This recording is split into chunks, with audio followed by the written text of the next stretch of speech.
When a series crosses the halfway point of the schedule, and the driver who has led the most laps still does not have a win, the story of the season has no choice but to be dramatic. Throw in the fact that after 4 races, there have been 4 different winners, and that adds up to 2 words: must watch. Sanctioned by the Absolute Beginner League, Formula Neagle and its fleet of Formula Renault 2.0 racing machines comes to Monza for round 5 of 7 on its season 14 schedule. And you can see all the simulated racing action from green flag to victory donuts live as it happens here on the Global SimRacing Channel. Buongiorno everyone, and welcome to another GSRC broadcast and the countdown to green. As cyberspace flows into your place over these 15 streaming award-worthy minutes, GSRC will bring you all the storylines, all the stats and facts you'll need to fully appreciate the 60 minutes of simulated Formula Renault 2.0 racing that follows immediately as we count down to green for round 5 of Formula Neagle's 14th season. And here to do all of that is yours truly, Bill Soupzon, joined way up in the press box to bring you our bird's eye view by Joseph Ashes Ringrose. Once again in the director's chair, Sean Crackers Ambrose, armed with cameras located, aimed, zoomed, and focused by the Ansel Adams of iRacing, GSRC's own Dougie Beard. Okay, the Slovene machine Patrick Fliss, the Roland Estonian Aeronum, Pierce Shortfield Cocky, and Diogo, still waiting for a nickname, Francisco, all have wins this season. But the driver with half the poles, the most laps led, and just 2 points away from the points lead, Claudius Veed, has still yet to taste the champagne. The German phenom has been denied at Laguna Seca, Road America, Spa, and Brands Hatch. Joseph, if Veed is going to get his maiden win, he'll have to conquer this place. Yep, to conquer this place, you're going to need a very low downforce setup. 11 turns and, well, 3 very, very long straights out of the Parabolica into turn 1, the Variante del Rettifilo chicane, very, very infamous there, the Curva Grande. You have turns 4 and 5, the second chicane, Lesmo 1 and 2, 6 and 7, then you have Ascari. Ascari is a very fast chicane, a complete contrast, in fact, to the other chicanes that are at this circuit, which are very, very low speed, which could provide some overtaking opportunities with the slipstream of these cars. And you head on down to the back straight and round the Parabolica. That is the end of your lap. One of the fastest circuits, if not the fastest circuits in the world, straight line speed wise. And yeah, they call this place the home of speed, guys, so we should be seeing some very, very high speeds today. And to really get an idea of what this place is really like, let's take a lap around on the video. I'm in the GSRC Formula Renault 2.0, so let's do a lap around Monza. Coming down the front stretch, one of your best passing opportunities is down into Rettifilo. This is helped tremendously by the draft, so expect slipstream games to happen all day long. The tricky thing is the first chicane is very narrow, so it's not uncommon to see drivers get tangled up trying to go side by side. I can't tell you how many battles I've seen end in tears here because neither side was willing to give way. From there, we now come around Curva Grande. There's not much to it in the Renault, so just do your best to lessen the steering angle to keep from scrubbing off speed. Drift off to the right, spot your brake marker, and then slow it up for Della Roggia. The runoff here looks inviting, but the sleeping policeman means it's bad news to try to take this slow-slung Formula car over those bumps. Also expect the exit to get very dirty from the gravel to the left. Then it's a short burst to the first Lesmo. Ideally, you want to tackle this with a late apex, or else it's easy to understeer wide. Another quick straight, and you're into the second tighter Lesmo. This is an incredibly critical turn to nail if you want to keep cars from having an easy time passing you. That's because it takes you onto this long straight among the trees that's going to dip under the old banking. Then, as it rises back up, you'll brake for Ascari. This final chicane is another good spot to attempt to pass, but it's honestly pretty different from the others. It's faster, and there's 3 apexes instead of 2. Try to focus on your exit from the final left flick to make sure you won't be vulnerable heading down into the Parabolica. And even though I say that, keep in mind that this 180-degree bend is not ideal for passing anyways. There's a couple reasons for this, and they're not all that obvious at first glance. Not only does the final turn have a short braking zone, the fact that it leads onto the pit straight means anyone close enough to have a whiff of your draft is going to slingshot right by. Add in the potential effect of an over-under move, and if you're the car behind, it might be better to simply wait. But as we come to the line, we've now finished a lap around Monza.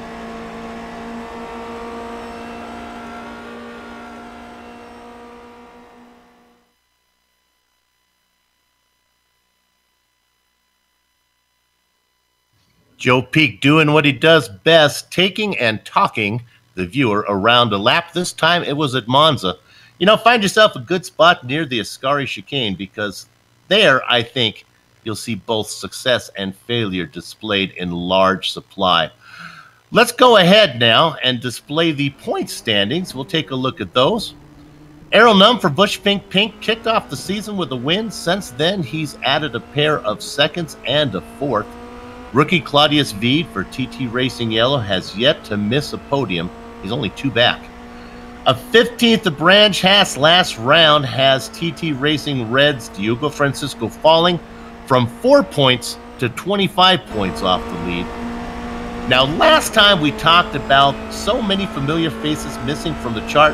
Well, it's good to see the Season 6 champ Tuan Tran racing for his new team, TT Racing Silver, back on the top 5 graphic thanks to a 4th place last time out.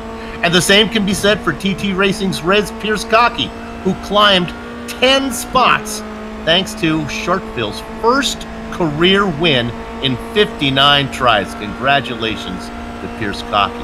All right, we're not going to go into quite as much detail when we look at the F2 drivers, but 2 nights in a row finds Josh Brain for Draco Racing at the top of the chart. Ian Roberts sits in second. Jonathan Almanar had an 8th at Brands Hatch and jumps 10 spots up into 3rd. Robert Elder gets bumped from the lead, as does Eric Luku, who falls from 2nd. All right, now let's go to the team championships, where you saw that both Cocky and Francisco were on the top 5 driver championships, so it's no surprise to see that Team TT Racing Red sitting at the top. You have a couple solo teams trying to do it all by themselves. Errol Nunn for Bush Fink Racing Pink and Claudius Veed for TT Racing Yellow. Then you got another TT cousin team in there. This is the Silvers team. You saw Tran sitting up there 4th in the driver points. Well, that gets that team into 4th with his team and teammate Bastian Hausman. And how about this? Fans of the Absolute Beginner League Formula Neagle, would good to see 2 stupid dogs back on the top 5 chart there. David Third Degree Burns and Vincent Bream paired up as they have been for season after season, sitting in 5th place, up 2 spots now, and within a couple spots of getting into 4th. All right, so that takes care of the points, and we've talked about the track. Let's go ahead, Joseph, and let's talk about the event details.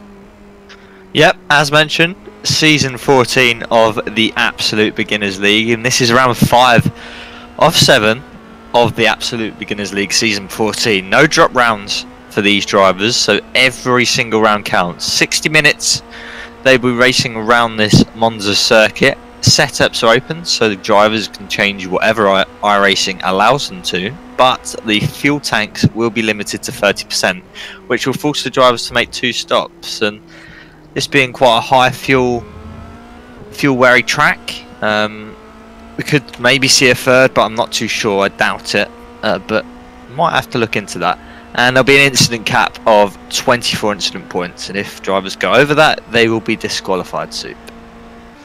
Yeah, usually it's a full stop and a splash and go, but here I think what might happen is, because it's going to be a full stop and maybe a considerable stop for the second one, maybe we'll see some drivers split it up into 3 equal parts. You know what? On that video guide that we took around here, on that onboard camera, you can see the beautiful blue skies here at Italy when we recorded it. That is not the case today. Joseph, let's talk a little bit about the weather. Well, one word: cloudy. Very, very overcast conditions. Not what Monza is usually like. It's either chucking it down or it is very, very sunny. So we got the clouds today.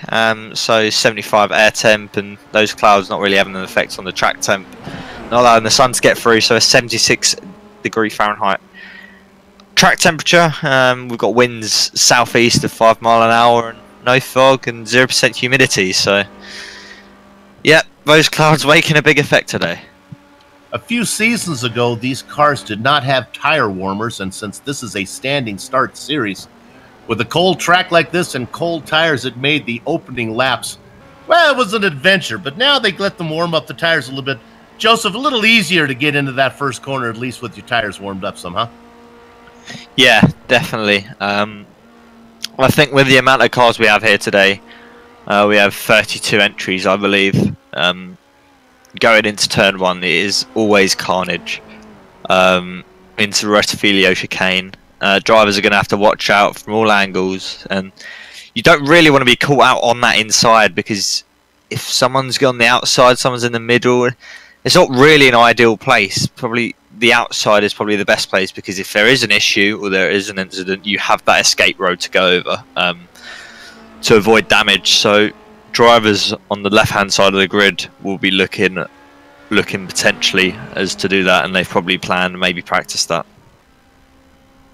And of course, Rettifilio will be the very first chicane where they will bunch up. Qualifying's going on right now. A lot of the big names are here again today. Claudius Veed sits at the top of the qualifying standings. He's up there by 0.3 of a second faster than Errol Num. But the big surprise for me, at least, not for you, Joseph, was the driver that I see in third.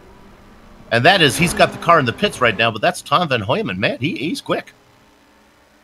Yeah, I mean, I know Tom personally. I know he puts a lot of effort into this and lots of testing and whatnot, but it's definitely a surprise to see him up there.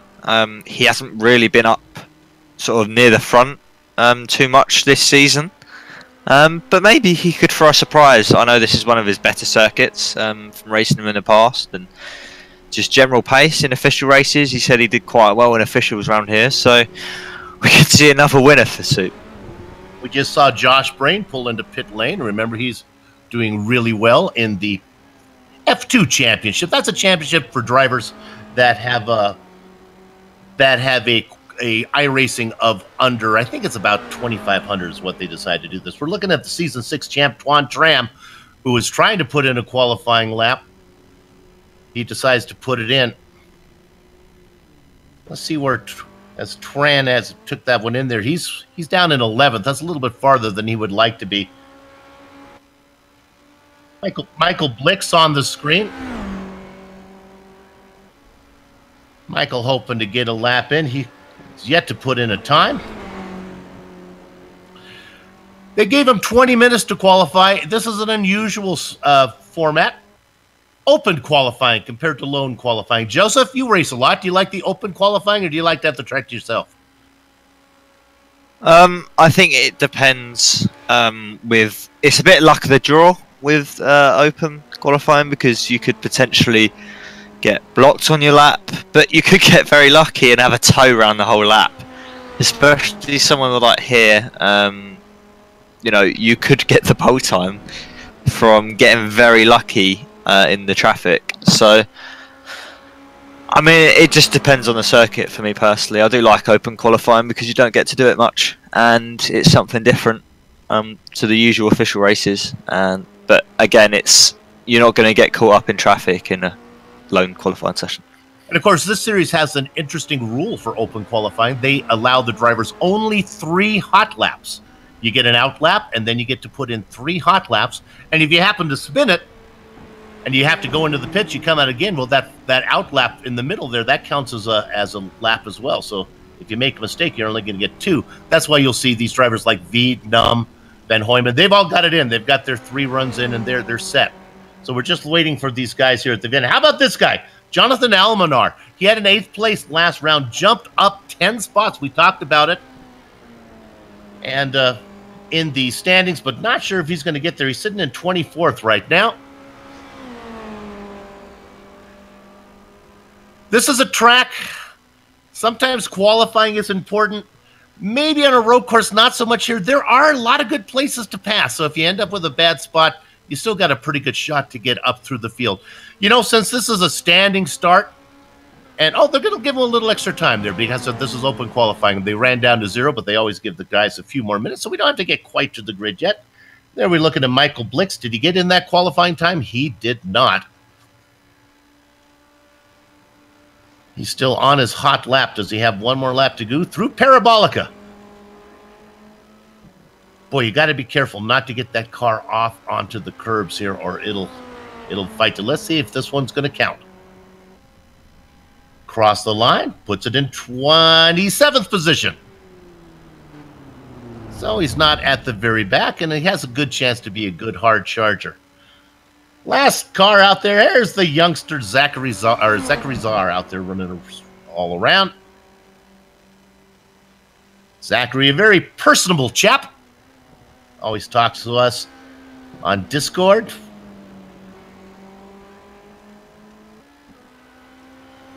Putting in that time. Of course, the Absolute Beginner League. Don't be fooled by the name. Absolute Beginners. They welcome newcomers and they like to help them. But there is some top-tier talent at the high end, at the pointy end of this series. And now I think, not sure what Arrow is up to here. He might just be going out taking a practice lap. He knows the rules unless he has one saved up. No, he's just coming in. This is not going to count. So I think it's safe now that we can go ahead and take our time to get through the grid. Joseph says we have this time. We'll take them two at a time. I'll do the front row and look who it is. It's the big names up in front. They're separated by 2 points in the point standings. Claudius Veed inside of Arrow Num. Who's in row 2? We have Tom Van Hoyman in P3 and David Burns in P4. Alex Janssen got knocked off the top 5 chart, but he sits in 5th position on the grid. Pierce Cockey coming off that first career win. Congratulations, he's going to be in 6th position. Josh Brain lines up P7, and the number 9 of Alistair Hay is one up in P8. A bad result last time out. Diego Francisco sits in 9th. He's going to be inside of Two Stupid Dogs driver Vincent Bream. We have the veteran Taran Tran and Eric Blixt line up in P12. In the Baker's Dozen spot is Christian Meese, flanked by Bambi Neil Bamber in 14th. In the number 181 in P15 we have Bastian Huisman, and in the 26 in P16 we have Ludwig Sauer. It's good to see this driver back after being around in the early seasons. Wojciech Podolczak back in 17th position. He's going to be inside of Daniel Solo. Rounding out the top 20 is Liam Quinn and Alejandro Liejo. Hidden Blackjack Paulo Pareto. In the double duck spot, John Morgan. 23 is Rob Adams and 24 is Jonathan Almanar. Quarter century mark, he's at 2nd in the F2 championship. Ian Robson, he's going to be inside of Matt Carbello. We have the other Blixt driver, Michael Blixt, and Edgar Sancinelli in P28. Last driver to put in a qualifying time, Lance Simon, inside of Cooper Collier in 32nd. And we have Zachary Zwart and Ben Summers. No, that's my timing. Zachary Zwart is the last driver. There you go. There were 3. They're kind of mixed up down there. Ben Summers in there as well. And Aaron Kurtzes. Kurtzes, I'll go with on that one. A new name that I'm not familiar with in 33rd position. Okay, all the drivers on the grid. How many we got? We got 33 of them. 29 put in qualifying times. Lance Seaman's put in a qualifying time without any practice. But right now, all the attention is going to be up front. Waiting for our pole sitter to get out there. Claudius Veed taking his time. Wanted to make sure that the GSRC commentators get their bonus for getting through the entire grid. We've done it. So Claudius, feel free to jump on your pole position and lead them down into the chicane. Now you'll notice what's interesting is Veed is going to be on the outside as they head down into that first corner, Redifilio, that chicane. I guess, Joseph, they figured that on the outside, that's the preferred line, I guess, into that chicane rather than being on the inside. Yeah, because if you could get really squeezed on, so there's a sausage curb on the inside, and that could give you floor damage and have lots of implications in the race, and you don't want that. Yeah, little fragile Renaults. They have to be careful. You can hear the engine start to harmonize. Let's hope they all get through that first chicane cleanly. Boy, what a jump! I almost worried that he had a very slow start from Lance Simon. But my gosh, did Claudius Veed, like a drag racer, get off the line quickly. Very good start from our pole sitters. Just scooted away, hasn't he? Tom Van Neumann losing a couple of positions. And he's going to hold P4 now. The chickens have been gathered and cover has been taken behind the cows. Everybody through Rettifilio cleanly. And our leader out in front, well, you know who it is. It's Claudius Veed. Num, Janssen in third, Burns, and Van Hooyman. Tom Van Hooyman did not get a good start. He was sitting third on the grid. He's back in fifth. Now they go down into Ascari. This is the tricky one. Oh, I'm sorry. They're not there yet. They're coming. They went through the Lesmos, now down into Ascari. Driver in the background going off. Not sure as I'll keep an eye on that.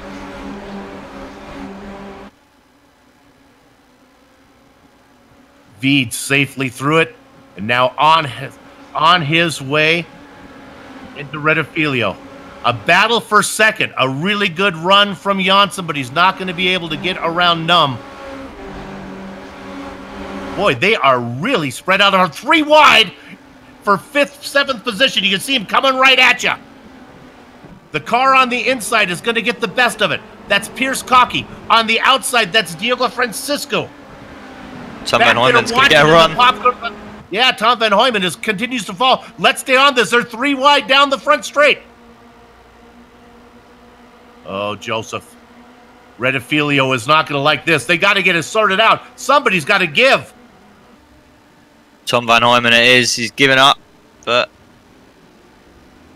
yeah, it's lap 2 of the race. Your first time properly through the Rettifilio. It's not worth taking that risk when you can easily make those positions back up. Even though Tom's had a bad start, he can definitely make the positions back up later on in the race. Now, we saw it going down into Parabolica. I thought that Janssen was going to make a move. He didn't get it done there, but he got around the Roland Estonian. So there's a new driver up into second. All this going on 2 seconds behind Claudius Veed, who's running away. But right now, we look at the drivers in second. Janssen has got around Num. I'm not sure if Num is all that comfortable. Maybe not. Definitely be interested to see how it pans out. I mean, we got quite a long time racing. We've probably got about 32, 33 laps. Oh, Jansson's just gone over the run over wide, and deep even at Ascari. So Num back up into second. Janssen, where does he fall? He's back into fourth position now.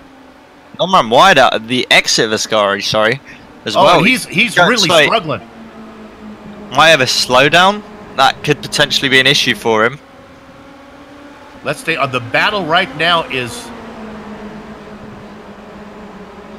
what has happened to Num? What happened to Errol Num? Did he have a disconnect? Errol Num is gone. Ah, he ran over the curb, so he had to cut Ascari to avoid Janssen, who went off, and he's got a slowdown, which is slowed him up. We're going to look for that one, because right now Errol Num is back in sixth position. Our director thinks he's found it.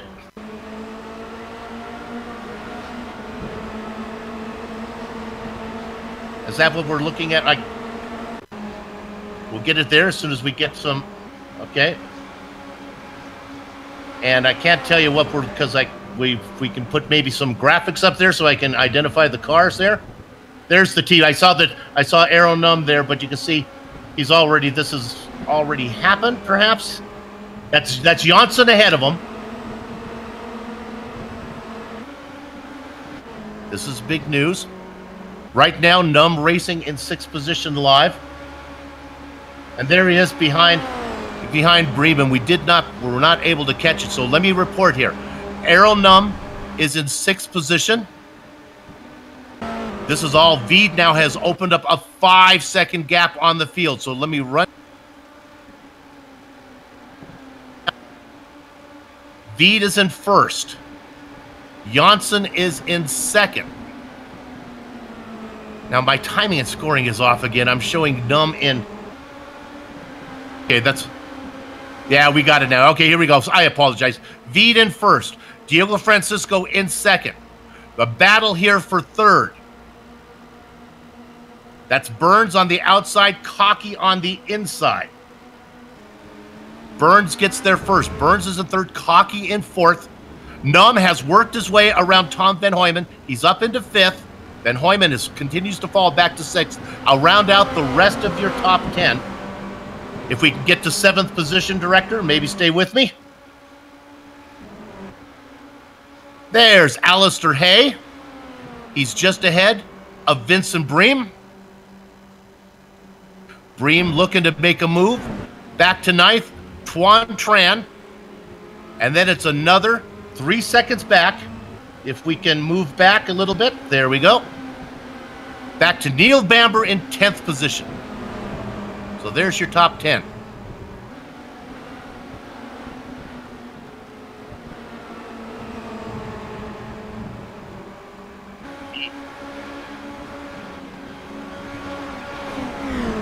Veed up in front by a long distance. Look at this battle for third coming up. This is Burns being ahead of Cocky. We've seen Claudius Veed have to make up from a mistake, and now we're going to have to see Errol Num do it.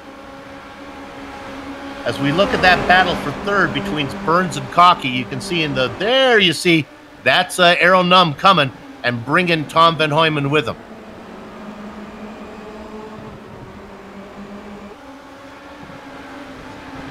Burns, Cocky, Num, and Van Hooyman. Poor Van Hooyman has had a hard run early on, but I think he's got a chance at Errol Num. Can we go back to sixth position? You can see Van Hooyman move to the outside in the light-colored car. They come down into Redifilio. Yes, I am definitely watching this. They go through Redifilio right now. Num and Van Hooyman. Van Hooyman still pressuring Num. This is a battle for fifth. Num going the wrong direction. Joseph, these cars are very fragile. You almost worry that maybe Num might have damaged the undercarriage.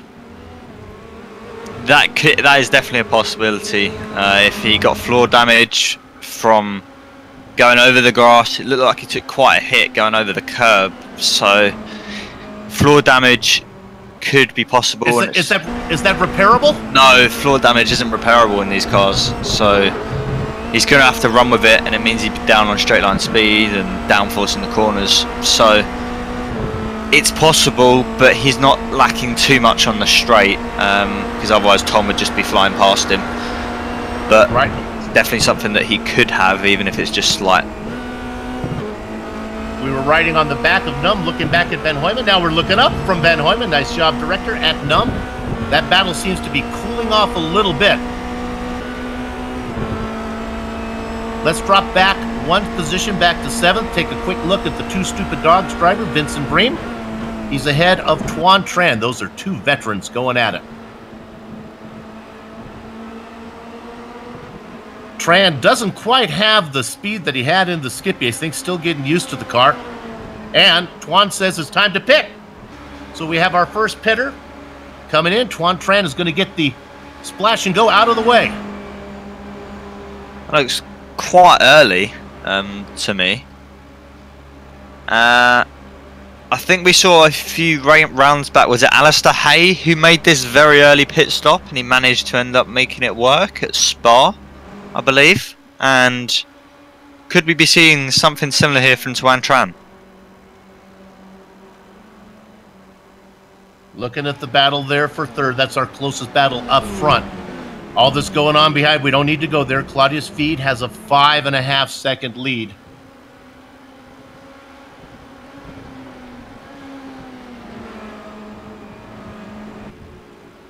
We'll go back and look at the battle here for 11th position. This is Bastian Hausmann. That's Tuan Tran's teammate. Trying his very best maybe to get up into the top 10. He's got about 1.5 seconds. He's got about 1.2 seconds to get to Ludwig Sawyer now, who has picked up a spot since Tran made that pit stop. You can see at the back of the screen, it'll just be coming into your screen right there. There's Wojciech Podolski, the Polish driver, doing good. Liam Quinn in 13th position, but a nice battle here for 14th. This is Paulo Prado and Rob Adams. The drivers negotiate Ascari. What about the draft, Joseph? You're looking at Adams there. Is there much of a tow out of Parabolica or even going into Parabolica? There's definitely a tow. Drivers have to be saw earlier with Aero Nom, and Tom Van Hooyman going at it down the pit straight, so drivers will get the draft from about 0.7 seconds from the car ahead, and the best way to do it is just sit in it as close as you can and then pull out as late as you can. Now another party has come to the home, and this is John Morgan. So now I hope they have enough silverware, because it's a party of three. Morgan now making a move on Rob Adams. See right there, Morgan chasing. And actually, with Morgan getting into the mix, Adams has lost touch with Prado. We'll stay on this one a while. It's a long time before Daniel Solo gets up there. It's one of the best battles on the track, other than what was going up for third. We'll just stay right here, though. A battle for 15th. We don't want to jump you around too much. Adams and Morgan. The big news, Aero Nom had a problem. I can report, though, that he has worked his way around David Burns, worked his way around, well, Van Hooyman earlier. He's now up into 4th.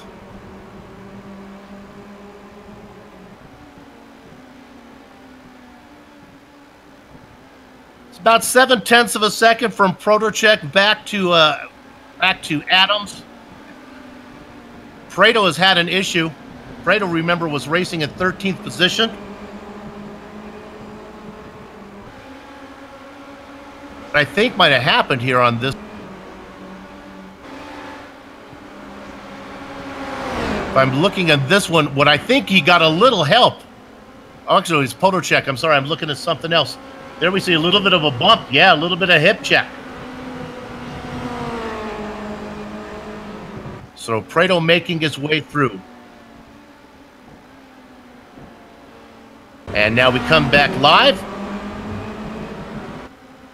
And we are looking at, there we go, Paulo Prado down into 14th spot.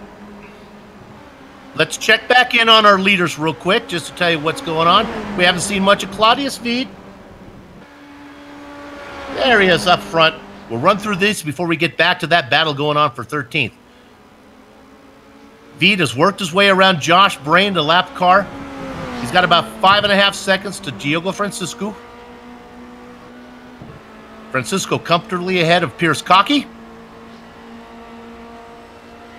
Let's move back, director. There's Cocky. Let's go back another position. Back to Aero Nom.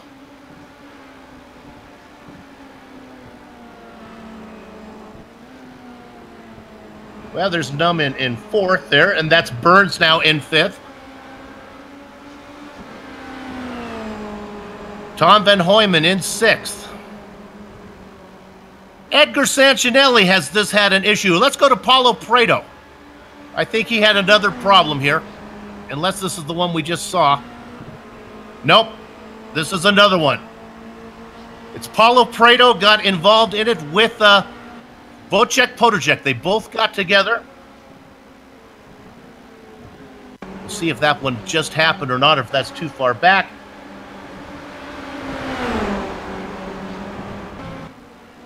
Might be seeing it right here. Yep, there it is.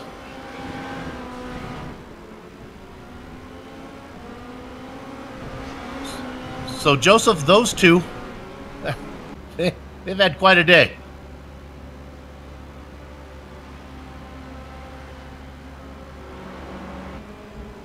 And now you can see the Pareto is still out there. Potocek's going to come in for that repair.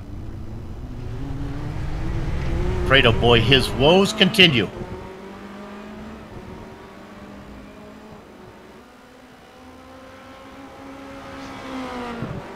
Let's check in on 5th position. This is David Third Degree Burns and Tom Van Hoyman. Van Hoyman qualified 3rd. You saw him fall down early on the early laps, trying to make his way through.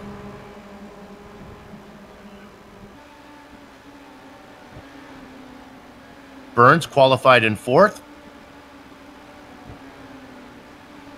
And I think Van Hoyman has a run if he wants it. Through Parabolica, Burns goes really wide. I'm not sure if he's going to have a good drive off of there. I think Van Hoyman, if he wants to force the issue, he can. Looks like he's close enough for the toe.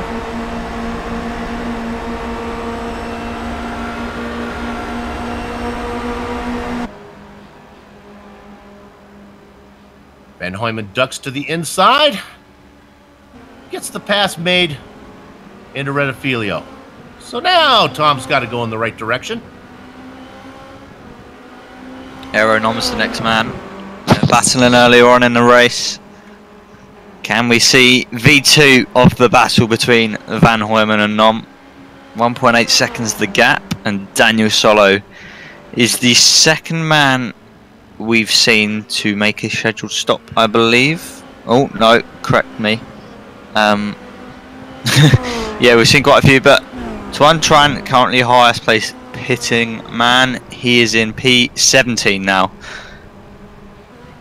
Made that stop early. I mean, Tran, I think, thought he was faster than the traffic he was in, so he decided to come in, make that stop, get out of the way. He's got a little wing damage. Let's go back up to Van Hoyman in 5th position. We saw him get around Burns.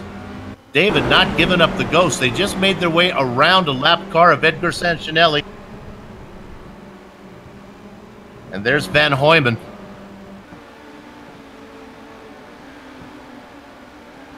We'll look at that one more time. Van Hoyman now falls back to 7th. There we go as the chopper comes around the trees. I think we'll get a good view of this one. They go around Sancinelli. That's Van Hoyman out in front in the light-colored car. Burns behind him. And you can see he goes off and ouch! Goes underneath the sign, comes back on. Good chance he's hurt the underbelly of that machine. Vincent Bream, as we speak, just had a spin.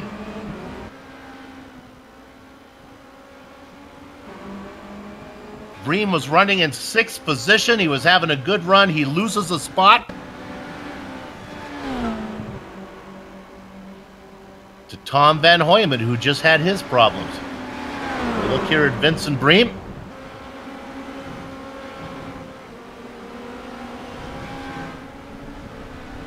That was Van Hoyman goes off. It'll be a little... Stay on Vincent. It'll be quite a while here. It's the next chicane, I believe. Yeah, we went back a little bit farther as we were on it here. He's got to go all the way through Parabolica. Coming down, we'll see it now. Vincent Bream, a veteran of this series, has always been teamed up with his partner for Two Stupid Dogs. That would be David Third Degree Burns. Coming down into Rettifilio, and here's your mistake. Caught a little bit of the curb. Car comes around.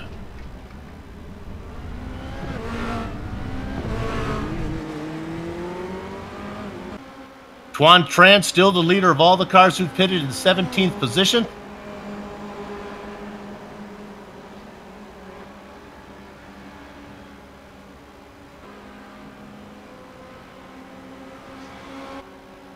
He was racing close. I imagine he's going to be looking at somewhere around 7th or 8th once the first pit window opens and closes.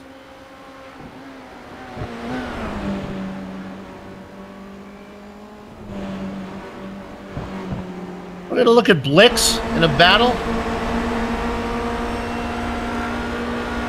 That's Morgan on the outside. That's Blix on the inside. Blix gets that position, moves up into 13th. Morgan falls back into 14th. Cuts across into ahead of him and moved done. Josh Brain, about 15 seconds ago, just had an incident. He was racing way back. Josh was in 26th position, but he is the leader of our F2 championship. So we'll take a look at the F2 driver. Again, I think this was Retafilio. I just saw a glimpse of it. It was the chicane. Yeah, it was the second chicane this time, Sue. Second chicane.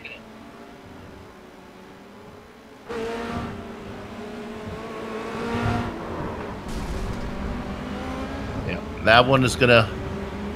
Probably will not be seeing him at the top of the F2 chart next week.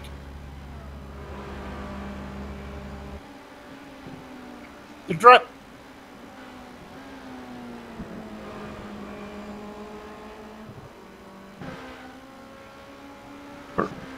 All right, now we have a pit stop from Diego Francisco. Also, Pierce Cockey coming in as well. Aero Num coming in.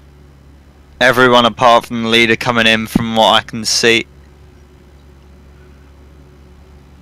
We'll just follow that. Going through the Lesmos right now is Tuan Tran. He's not even to Ascari yet, so he's got quite a ways. These guys are going to be in and out.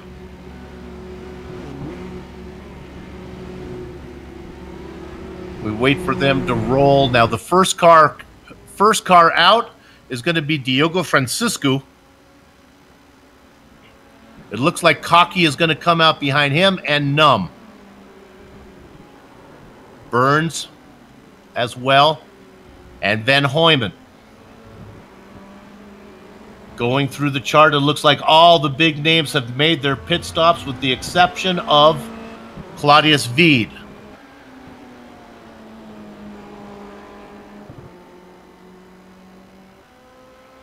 Tran is racing back in, well, I would have thought he would have got a few more. He's racing in 16th spot. Take a look at Tran's stop. Well, he had a basic stop of 30, so he's a little farther back than I would have thought. Maybe Tran picked up some issues out there on track that I didn't catch. Francisco, Cockey, Num, Burns, Van Hoyman, and Bream all chasing the man looking for his first win this season, Claudius Veed. And unless the Gremlins strike him, it looks like Veed's in good position and it is a time to pit. The German driver says yes. Now, pit stops have been the German driver's Achilles heel. Diego Francisco, can we pick him up? Because it's more exciting to look at as he's out on the track, heading down into Parabolica. Veed is just getting into his box now. Francisco negotiating Parabolica, going very wide. He's on the main straight. Veed begins to roll. Veed's going to keep the lead by the looks of things. Francisco's coming. Veed is out on the track. And Francisco right behind him. It looks like Veed might get a penalty for that. Veed crossed the pit exit white line. So Veed crossed over the pit exit white line. I'm not 100%. He might get a stop-go penalty for that. Don't quote me on it, but we could see him come in again very, very shortly. Well, if the pattern that we have seen through the first 4 races continues, I would not be surprised to see Veed get a penalty. If there's something that can go wrong to keep him from getting the win, he seems to find it. Right now, he's got a 3-second gap over Francisco. When would we know, Joseph? How long does he have to serve that? Does he have to serve it right away, or can he go for a while? I believe it's 3 laps. I'm not 100%, but I believe it is 3 laps when he has to come in. Well, page 17 of the GSRC Commentator's Handbook says, put drama into the broadcast whenever possible. So let's just keep an eye on here on Claudius Veed and watch if he has to come in. Meanwhile, we'll go back to 16th position.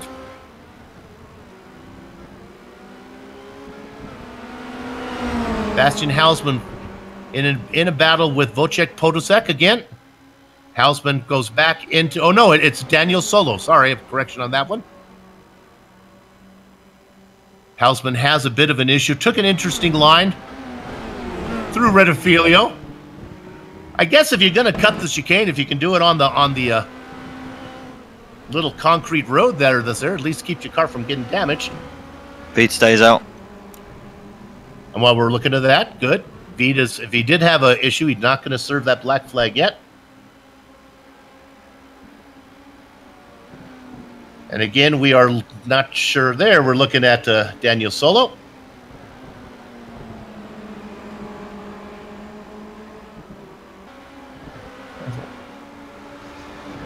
And we're going to look at this one as they go down into the first chicane.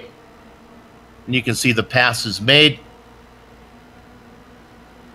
If you can call it a pass being made, this is just kind of a mistake from Hausman.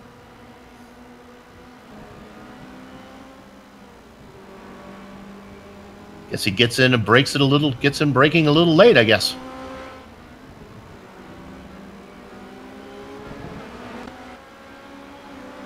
Well, with the pit window done, let's take this opportunity to run down. We'll take our time since there's not a lot of battles here. This is Hausman in a battle with Solo. Hausman fighting back after having that off. The gap is about quite a few cars there as Hausman seems to be comfortably ahead of Solo. All right, we'll take them 5 at a time here, Joseph. I'll take the top 5. Claudius Veed out in front by 3 seconds. Now, it was up to 5.5 before the pit stop, so he's lost a little bit of time, and we're still waiting to see if he has to serve a penalty for coming across the pit exit. In second position, it's Diogo Francisco. He's got a comfortable gap back to Pierce Cockey. Cockey in third, again with about the same margin, 3 seconds between all the drivers up front. Back to Errol Num. Num made a mistake. Again, he's trying to make up for that as well. And then another 3-second gap to David Third Degree Burns in 5th. Joseph, who you got in 6th? We have Tom Van Hoyman, who's 5 seconds back, so he's breaking the trend. 2.5 seconds back from him. In P7 is Vincent Brome. Alistair Hay, a couple of seconds back from him also. Neil Bamber, 5 seconds back from him. And Liam Quinn rounding out the top 10, 7 seconds behind Neil Bamber. And 35 off of your race leader, Claudius Veed. Not a lot of battles going on there, so we'll continue our work through the field. Looking there at Ian Quinn. Now we go to Rob Adams. This is a battle for 13th. These guys race in 12th position. Adams in 13th. Just ahead of these guys, can we go up one spot? We'll give a little love to Ludwig Sauer. You can see him at the top of your screen. There he is. It's about 3 seconds back. Sauer has before he gets to that battle between Blix and Adams. And actually, they are separated by... Sauer's is in 11th position, and then it's a little bit farther back before we get to Blix and Adams in 12th and 13th. Stowers is in 13th. Let me correct myself. Oh, there. You know what my problem is? I'm being a little bit fooled. We have Michael Blix, who's in 27th position. He's a lap down. Let's continue our run through the field. Let's go to 14th. That would be John Morgan.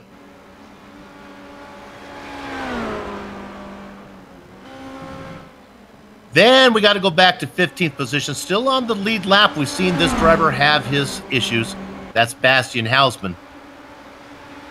But Jonathan, Hausman only has about a second. He's got a little trouble going on behind him. Now it's Zwar is the lap car. That's not the car we're actually talking about. But when you get to 16th, this guy's coming. Yep, you have Daniel Solo, Wojciech Podolsek, Tuan Tran, and the air hose actually just got past Tuan Tran. It's very, very close in this sort of bottom half of the top 20. This is where it really starts to tighten up. Solo in 16th. And then we're looking at the battle there. Now that's, we're looking at Tuan Tran in 19th.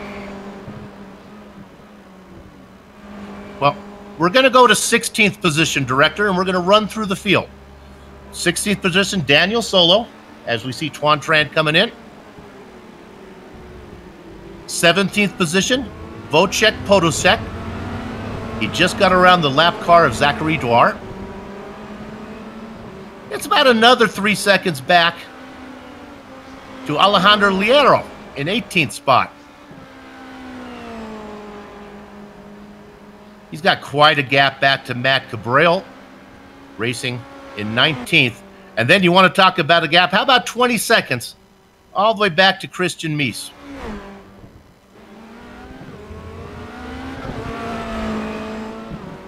And while that's going on, about 10 seconds ago, Wojciech Podolsek put the car in the wall. He was racing in 17th. We might be able to get this one. I would think a 30-second return would be good for Wojciech. Take a look at Wojciech right here. It's not been his day.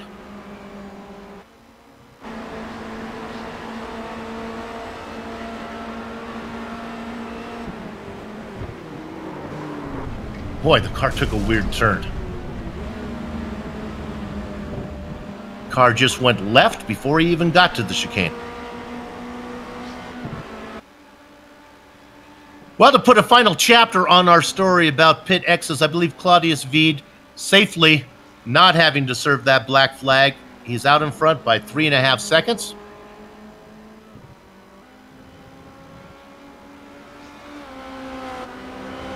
And we're going to go back to Blix. This is Eric Blix, not Michael Blix. He's in 11th. Ludwig Sauer trying to run him down. Closest battle, actually inside the top 20.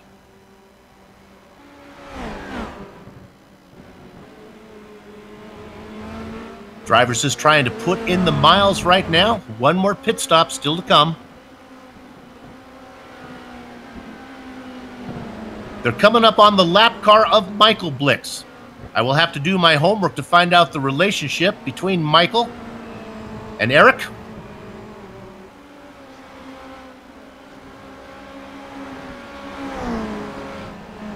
Michael racing in 22nd position. He is 2 laps down and gets out of the way.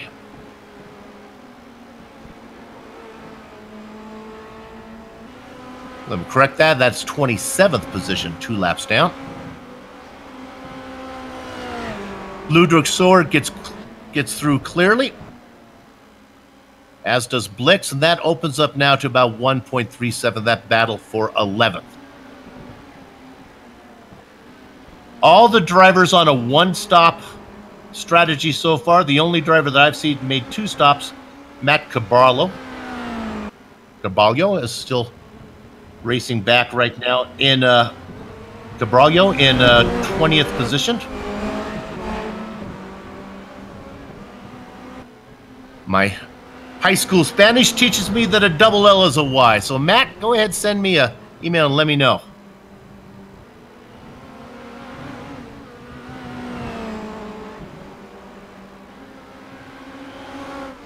A quiet race right now as everybody's sorted out. A few seconds between each driver. Things will heat up as we have 25 minutes of racing to go.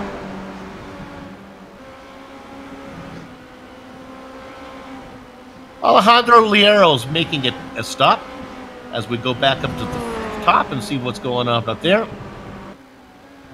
Liero gets in and out. He's going to be the leaders of all the cars who have pitted.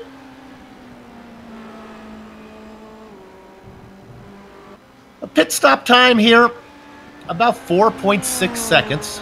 They're really quick. About 28 seconds cone to cone.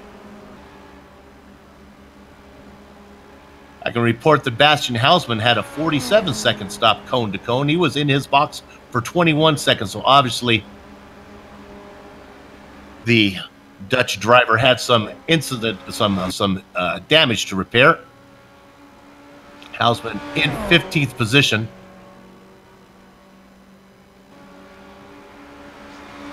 Hausmann's got about 6 seconds to get up to John Morgan. Alejandro Liero was able to come out and make that stop. He should be good to go from here. He's racing in 17th. Christian Mies and Paolo Prato aren't too far behind though. And they'll be on lower fuel as well too. Tyres not so much of a factor in these cars. This can last forever pretty much, next to nowhere, so new tyres won't really have an effect, to be honest with you. Especially around a track like this where tyre wear is very low as well. Out of the pit stop, our leader was up by 3.5 seconds. He's now up by 4.2, so he's starting to distance himself from Diogo Francisco. We have a nice battle for a couple cars that are just trying to... They've just gone a lap down. Now, Robson is in 21st position, being chased by... And that's David Burns right behind him right now. Burns getting around him. Burns in 5th position.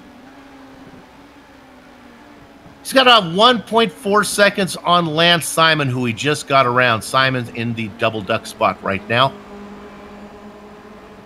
as the lap cars continue to get through. You talk about lap traffic, that's why Claudius Veed is never safe. Let's go to our leader right now as he comes up on the back of Christian Mies.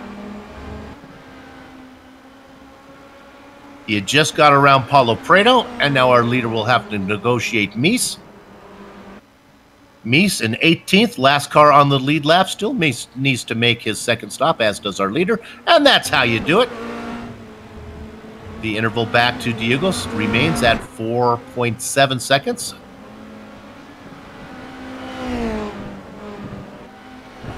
He's got some open track ahead of him now. The next one up will be Alejandro Liero. But Liero can rest easy knowing that he's already made his second stop. So a lead lap finish for Liero is probably in the cards here as we look off the back. The leader's coming. Boy, you can see that cloud-filled sky pushing down here on this Italian racetrack.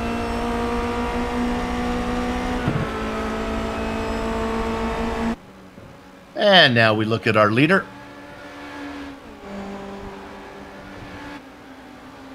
Nothing going on behind him. Francisco, cocky, numb. Those intervals all pretty much feel the same. Houseman makes a stop.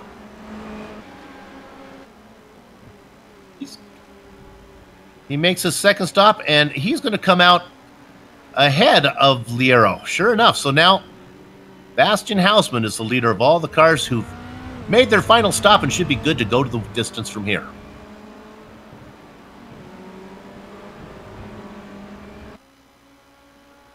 There is an interval I'd like you to look at, boys and girls. Can we go to 4th position? This is Aero Num. I think little by little, David Burns is beginning to chase down Num. Now, it could be because of traffic. Num just had to work his way around Matt Caballo. Caballo there in 20th.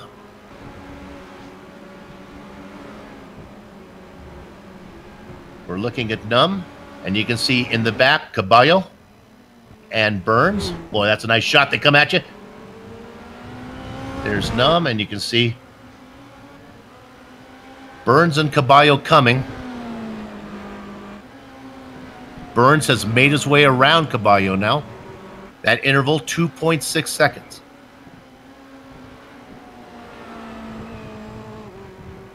Vincent Brame is actually catching up to Tom Van Hooyman. 1.1 seconds to get currently, heading on the way down to Ascari. That's a real good catch. Van Hooyman doing his best, qualified inside of row 2 at a rough early laps. Vincent Brame, the veteran, running him down. We're going to ride on board with the Too Stupid Dog driver.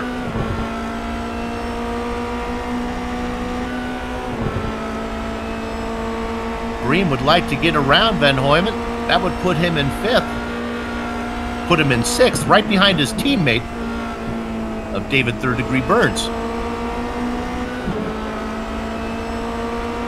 Remember, Two Stupid Dogs just made their top 5 graphic debut this season. And if they could get a 5th and a 6th, that would certainly help their climb up the charts.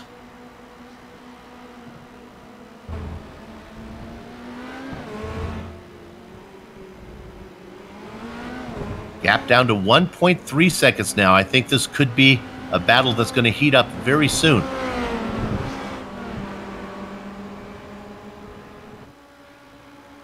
And it seems like the guy that's always going to be in the action is Matt Caballo. They're coming up on him as well. Caballo's done a good job of letting the guys in front get around. Have to do it a couple more times here, unless he wants to come in and make a pit stop, which Ludwig Sawyer is doing right now. Sawyer hoping to get in and out ahead of Bastian Hausmann. I think he's going to do it. Hausmann way on the other side of the track. And there we see Caballo getting out of the way.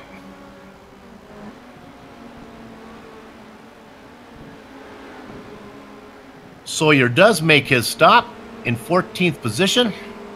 He's going to come ahead of Bastian Hausmann, who's just coming out of Parabolica right now. So Ludwig Sauer becomes the benchmark driver as he works his way through Rettifilio. We're looking at Bastian Hausmann. There's Ludwig Sauer, the leader of all the cars who've made his pit stop.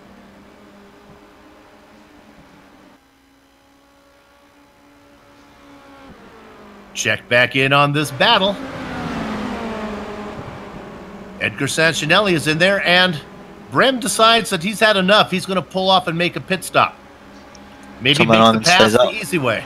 Yep, Tom Van Hooyman stays out, so we could see an undercut. But again, I don't really see the gain to the undercut in these cars, to be honest with you, because you're not pitching on fresh tyres, so that's not going to gain you speed. Zach Zwar has a spin right in front of Tom Van Hooyman.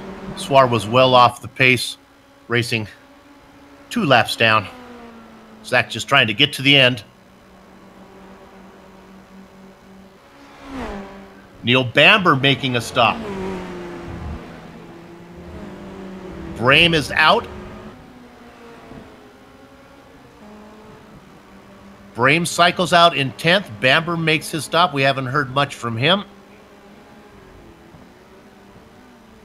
I think he's going to get out in front of Sawyer. Remember, Sawyer was our benchmark for a while. Bamber comes out comfortably in 12th. Second of all the cars who have pitted. I said second of all the cars who have pitted, but nope. Errol Numm has decided to make his stop. He's in and out. He comes out right behind Hay. Now he's working right now on getting around the lap car of Mies. Numm racing in 7th. He should be good to go from here.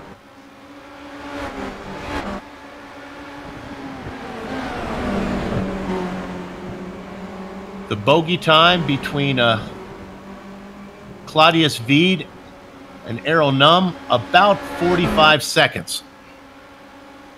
Veed, of course, still needs to make that final stop, as does Francisco Cocky Burns, who race in 2nd, 3rd, and 4th. A Portuguese driver is in and out. Diogo Francisco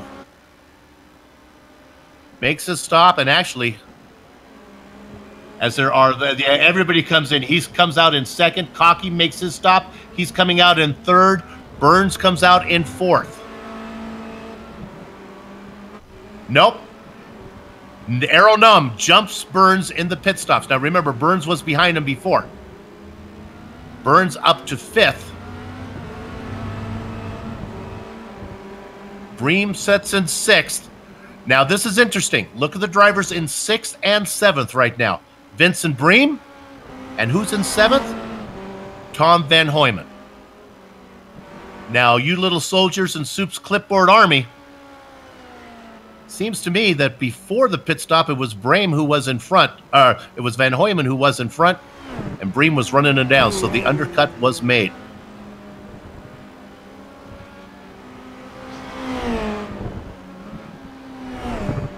Everybody has made their pit stops. We're looking at Vincent Bream.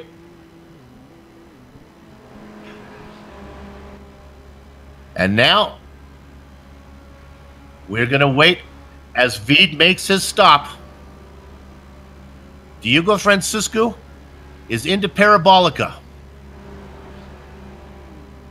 Just getting there right now. Veed should have, remember, he had about 4.5 seconds. Francisco out of Parabolica. Veed beginning to roll. Just don't miss a shift now. Be careful about crossing the line again. There comes the German driver. The Portuguese driver just gets around Matt Caballo again. Matt always in the mix for excitement today. The interval, 6.5 seconds. 13 minutes now between the German driver and his first career win here in Formula Neagle.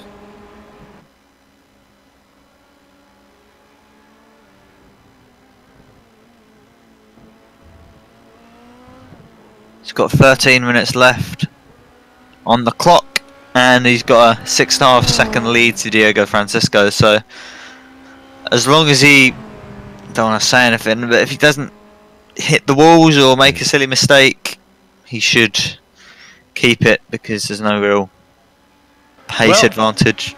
In the world of Veed, anything can happen. So we certainly do not want to think about that one too much. Now we're looking at this battle for 12th. This is Rob Adams. He's being under attack here from Ludwig Sauer. Sauer's going to make the move as they go in. Nope, Sauer's going to wait. These drivers are about 9 seconds before they get up to Mr. Excitement, Liam Quinn, who's had a very quiet run in 11th. One of the best battles on the track right now.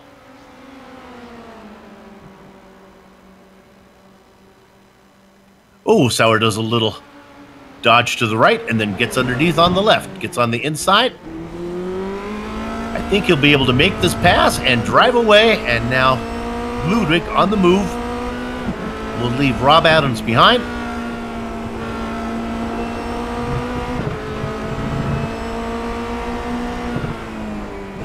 Racing in 12th. Okay.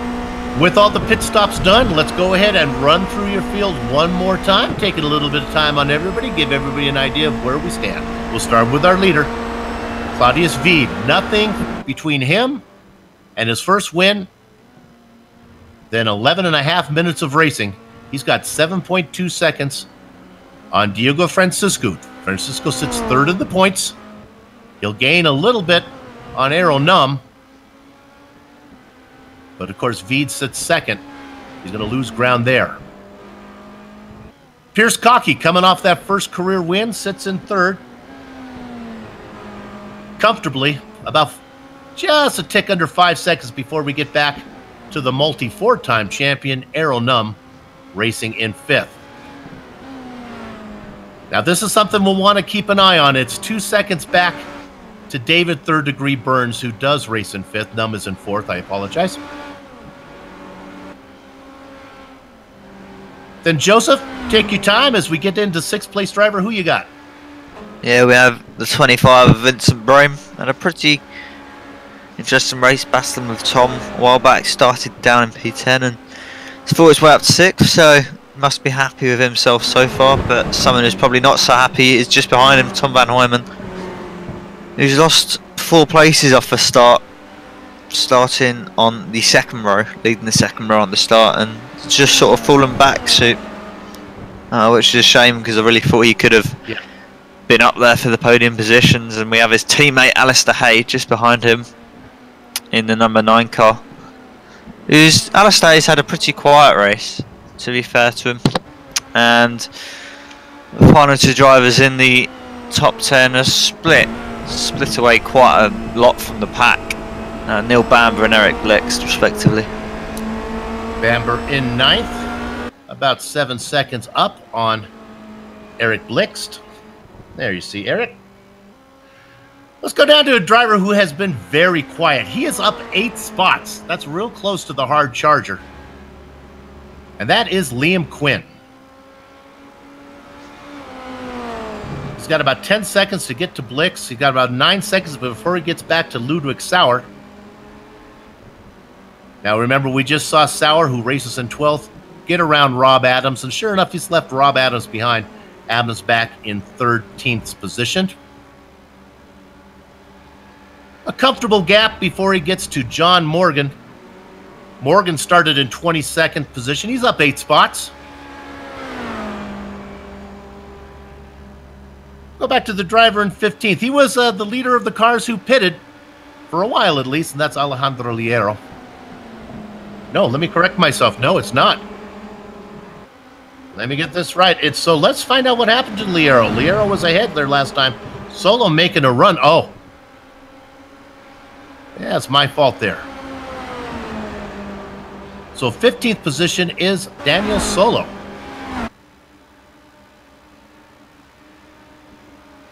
And Solo's the last car on the lead lap. So with that, we'll end our rundown. I can just report Hausman, Liero, Cabreo, Mies, and Lance Simon, 16th through 20th.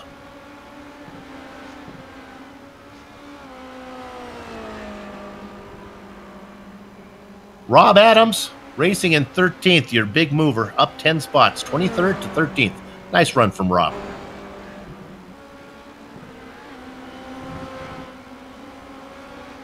There we look at Rob, give him a little screen time. When you're the hard charger, you get rewarded on GSRC. Especially if you're a hard charger that put in a qualifying time. And how about this? You must know he's on camera. His last lap, his fastest lap. Good job, Rob.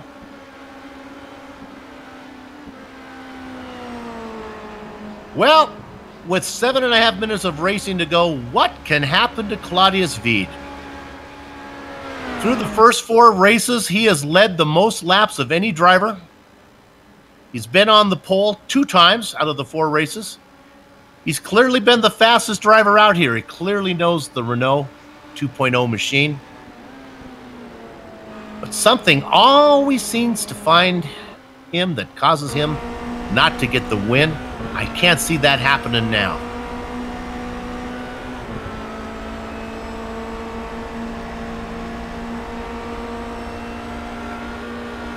He races in first. He's got clear track ahead of him. Lap traffic should not be an issue.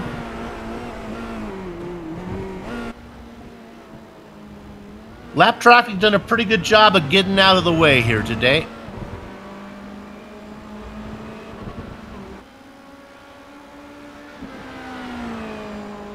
Well, you think that he has nothing in front of him for a while, and I would tend to agree. The driver's in front of him, John Morgan, next to go a lap down. Morgan's got pretty good pace, racing in 13th. Last lap around, Morgan was a minute 22 behind Wied with lap times of a minute 44. That's about a 25-second gap. It'll be hard pressed for Wied to get to him before this race is done. I'd like to check back in on 4th position, though. I told you about this one. Num is in 4th. There we have it. I told you to watch out for third-degree burns. David's coming. This interval now is down to a second. Burns just as we ride on board with third degree, just has a little bit more pace than Num.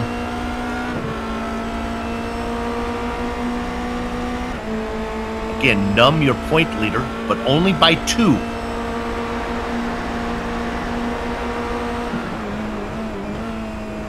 After this race, we'll have 2 more left. Races 6 and 7. And the 4-time champion, if things stay the way they are, will not be at the top of the charts.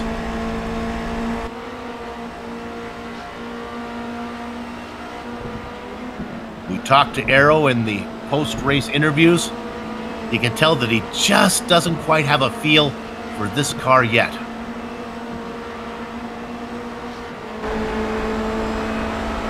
With that said, he is our points leader. Just goes to show you how really dominant Aero Num can be when the commentator says your point leader hasn't figured out the car. The gap remains at a second between Num and Burns.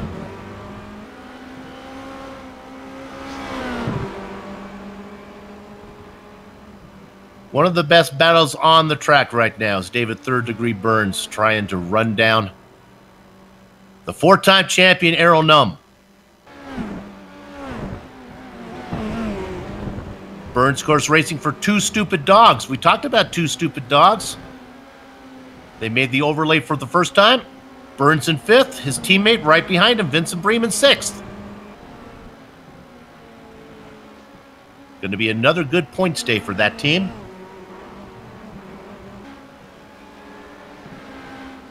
There's the teammate of Burns, Vincent Bream. Racing all by himself.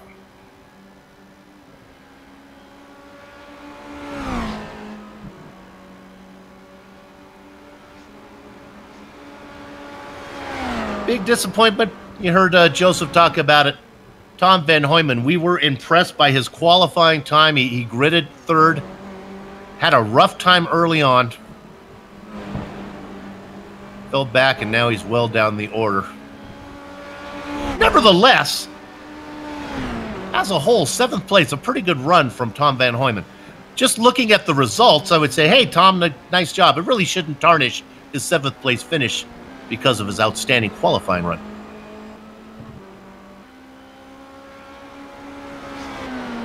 All right, we'll go back in and check in on the Roland Estonian in Third Degree. That's Bastian Hausman just getting out of the way. Hausman taking an interesting racing line.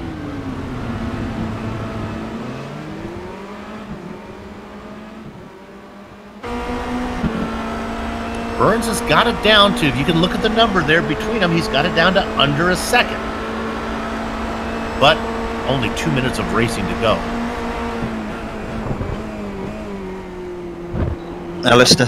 Alistair Hayes had an issue at turn 1, I believe, a couple of moments ago. He was having such a good run into Rettifilio. He got the car loose. I don't think it's going to cost him a position. He was an 8th. Honestly, if you're going to spin the car, that's good. He had a nice gap back to Neil Bamber. There he is. Just goes off a little bit. The car still looks good. He gets back out. Did not lose a spot. A minute and 42 minutes of a minute 42 left to go, and our leader just coming out of Parabolica right now. I think he'll be looking at the white flag.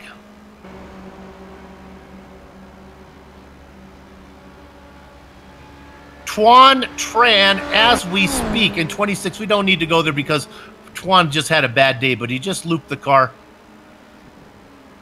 He looped it right in front of Mies and Bamber. Tran, the champion, not having the day he likes. Now we go back to the battle for 4th. Num is up by, it's about a second on Burns, but this is the last lap. That's probably too much when you're trying to run down a driver like Aero Num. Our leader now heading into corner 6 and 7.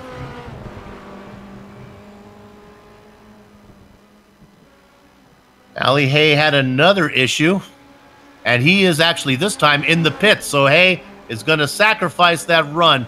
He's going to lose lots of spots. See? And that's where you never know here with Claudius Veed. Ali Hay was on the last lap as well. He'd done it 33 times without a problem.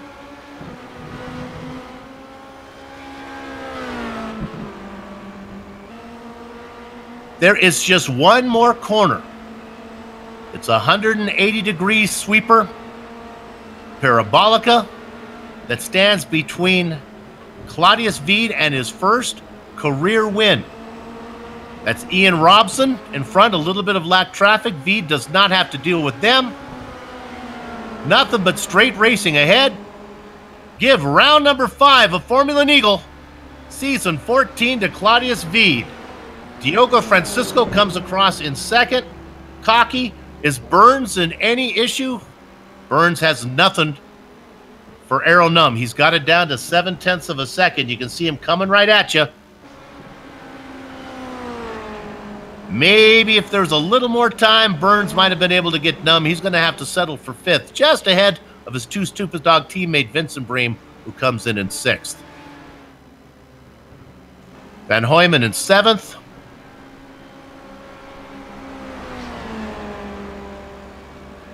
Neil Bamber in Parabolica.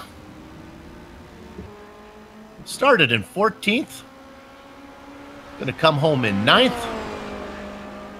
8th. That would be 8th position for Bamber. And he's actually going to get, when it all comes through, Bamber's going to get credited with 8th. Blix is going to come across in 9th.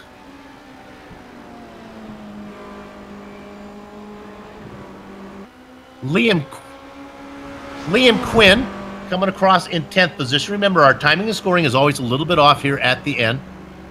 Liam Quinn is going to get 10th position. These are spots that are all being vultured from Ali Hay. Remember, Ali Hay was all ahead of these guys, but he had that off. Ludwig Sawyer comes home in what will be 11th position. And I think John Morgan will be the last car coming across in 12th.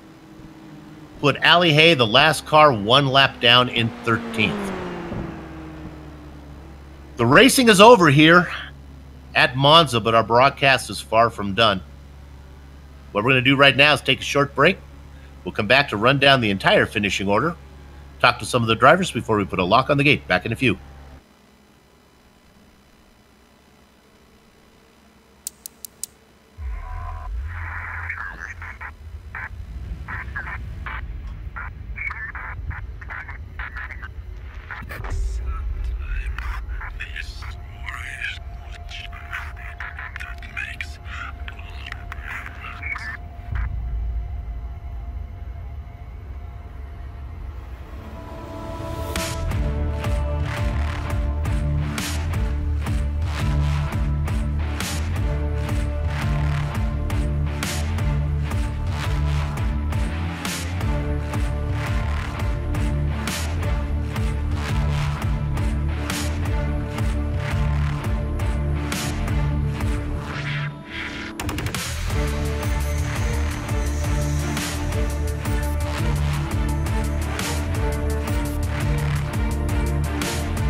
Sanctioned by the Absolute Beginner League. Welcome back to GSRC's coverage of Formula Neagle, the 14th season, round 5 from Monza. The racing is over. Let's go ahead and run down your finishing order. Well, we've had 5 races and we've had 5 different winners. Let's add the name Claudius V to the winners list as he comes home 10 seconds ahead of Diego Francisco, and I imagine that Veed will be at the top of the point standings for the next round. Pierce Cockey rounds out the podium. Errol Nunn was up front, had a mistake. He was able to salvage points, and that's how you win a championship. Making lemonade out of lemons. He gets 4th place points. David Burns tried to run him down and ran out of time, but 2 stupid dogs go 5th and 6th with Vincent Bream right behind him. Tom Van Hoyman, a really good run, 7th place. He's got to be happy with that. I know he was expecting more as he qualified in 3rd. Nevertheless, a good run as he comes home ahead of Neil Bamber in 8th. Eric Blix, we saw him in several battles. He comes home in 9th. And Liam Quinn rounds out our top 10. Joseph? Yep, Ludwig Sauer was P11, and John Morgan had a pretty quiet race down in P12. Alistair Hay had a couple of spins towards the end of the race, ended up P13. Alejandro Liejo in P14. 15th is Daniel Solo, and Bastian Twiesman was 16th in the 31 car. Christian Mies in 17th. 18th was Paolo Preto in the 93, and in 19th and 20th was Matt Carballo and Lance Simon. Last car 1 lap down finds himself in the blackjack position. That's Ian Robson. Then we get to Zach Zwar, who's going to be in the double duck spot 2 laps down. Edgar Sanginelli behind him with Michael Blix in 24th. Rob Adams, he had a nice run. He was up there for a while. He's going to have to settle for the quarter-century mark. Again, Season 6 champion Tuan Tran, after a good run last round where he came home in 4th, he has to settle for 26th outside of the points, as was Wojciech Podolczak. Ben Summers in 28th position. 29th is Josh Brain. Remember, he was our F2 champion or leader. He's certainly not going to be there after this race. Jonathan Almanar, another driver who did really well on that F2 championship. He comes home in 30th. No points for him. Alex Johnson, oh my goodness, he was fast qualified 5th and went sour early. Cooper Collier and Aaron Kurtzis in the 33rd position, not 3rd of the last 2 drivers actually took the grid. So I think we had 31 drivers actually grid up here today. All right, let's go ahead and get to our interviews right now.